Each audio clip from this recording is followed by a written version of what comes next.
Orologi vintage da comprare ce ne sono un'infinità, ma quali ti distingueranno davvero dai tuoi amici?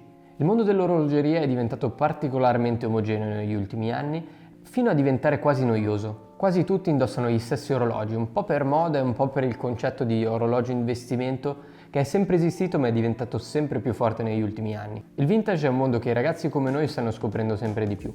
Nonostante però si possa pensare che ci siano gli stessi pezzi solamente nel moderno, in realtà lo è anche per questo ambito. Quanti Daytona e Submariner vedete al giorno? Probabilmente un 70-80% del totale. E questo purtroppo oscura tutti quegli altri pezzi che hanno tanto quanto da raccontare. In questo video vogliamo parlare chi vuole distinguersi dalla massa e che è particolarmente affascinato da quell'orologeria vintage e neo-vintage rispetto a quella moderna. Ciò che offre questo mondo è la varietà rispetto ai modelli attualmente in produzione e cifre particolarmente basse se si è bravi a cercare. Vi stupirete quando metterete a confronto le cifre dei pezzi più storici rispetto ai prezzi dei modelli più blasonati. Iniziamo con il primo, l'AWC Porsche Design Compass con referenza IV 3510. Questa è una delle referenze più storiche prodotte negli anni 80. Aveva una cassa in alluminio rivestita in PVD nero. Ciò che rende particolare questo orologio è una funzionalità che si può scoprire cliccando un tasto, ovvero la bussola. Al di sotto dell'indicazione di ore e minuti avrete una bussola antimagnetica che renderà davvero unico il vostro orologio. Nel complesso rimane leggerissimo perché si tratta di alluminio, ma l'unica pecca è che, essendo PVD nero e risalente agli anni 80, è possibile che la cassa si scalfisca e che perda il suo colore originale. Dunque dovrete fare attenzione se volete tenerlo immacolato, oppure potrete benissimo usarlo come orologio da battaglia. D'altra parte la funzione lo fa intendere come orologio da utilizzare sul campo. Ha una cassa da 39 mm, quindi elegante e perfetta per ogni polso, e un calibro automatico, il 375 al suo interno. E a livello di valutazione potete trovarlo circa tra i 3.500 fino ai 5.000 per i modelli in condizioni migliori. Passando a un altro pezzo storico c'è l'Evil Nina, il diabolico Universal Genève Compax con quadrante nero. Inizialmente questo cronografo fu rinominato Nina Rindt, dopo essere stato visto al polso della moglie del celebre pilota di Formula 1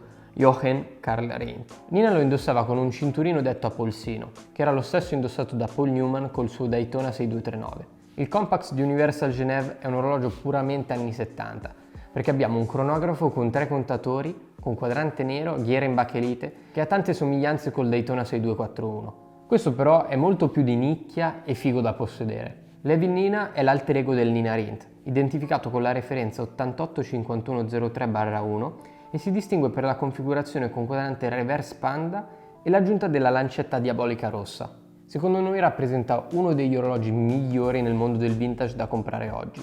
Poi è il turno del Piaget Polo. Del Piaget Polo degli anni 80. Noi ormai lo diciamo da più di un anno che questa è davvero l'icona per eccellenza di Piaget. Negli anni 80 avere un polo al polso significava avere l'orologio più cool di tutti quanti. Infatti una marea di personaggi importanti lo indossava in quell'epoca. Il bracciale integrato in metallo continua con le sue linee, anche sul quadrante, e crea un effetto continuo, come se fosse più un bracciale che un orologio. Ovviamente abbiamo un quadrante champagne in oro giallo come tutto il resto per dare continuità. La maggior parte dei polo dell'epoca aveva un meccanismo al quarzo ed erano coerenti con la crisi dell'orologeria meccanica. Però solo una serie estremamente ristretta montava un calibro automatico, lo storico 12P. Il modello automatico ha la referenza 14661 e si può trovare con valutazioni che variano tra gli 8.000 e i 9.000 euro. Il quarto orologio è l'Elisse d'oro di Patek Philippe. Eleganza, esclusività e bellezza. Pochi orologi possono vantare tutte queste caratteristiche. La referenza 3548 è la prima prodotta storicamente da Patek nel 1968 e come viene raccontato in vari advert, avere un'ellisse al polso ti rendeva parte di una cerchia davvero ristretta. La cassa rappresenta una delle forme più eleganti che un orologio da abito possa avere. L'ispirazione infatti arriva dal principio della sezione aurea scoperto da Euclide. Non abbiamo anse o dettagli particolari, solamente un quadrante blu con degli indici e le lancette di ore e minuti. La scelta del metallo della cassa può dipendere dal gusto personale, ma l'ellisse originale, quindi la referenza 3548, era in oro giallo. Allo stesso tempo un 3748 in oro bianco con quadrante blu può essere un'altra opzione per distinguersi da tutti. A livello di prezzi questi orologi sono molto sottovalutati.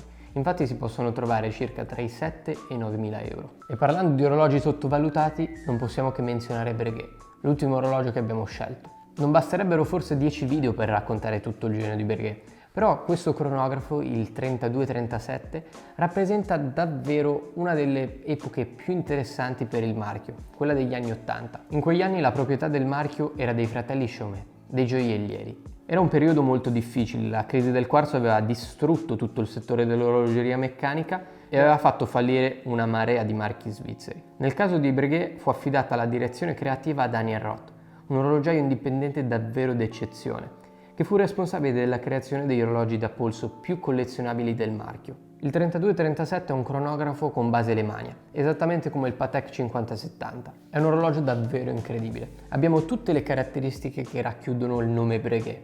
Abbiamo una cassamoneta, delle anse saldate, un quadrante guilloché e un meccanismo che, come vi dicevo, è davvero pazzesco. Tra gli orologi vintage da comprare, Breguet è sicuramente il marchio che ha più potenziale. Con questo video volevamo darvi alcuni spunti per poter iniziare il vostro percorso da collezionisti e avere allo stesso tempo degli orologi che avessero una storia da raccontare. Immaginatevi di essere a cena con amici o parenti e avere uno di questi pezzi al polso rispetto al classico Submariner. Sarete al centro dell'attenzione. Lavorando in questo campo ci sentiamo in dovere di essere i primi promotori degli orologi diversi dal solito. Voi cosa ne pensate?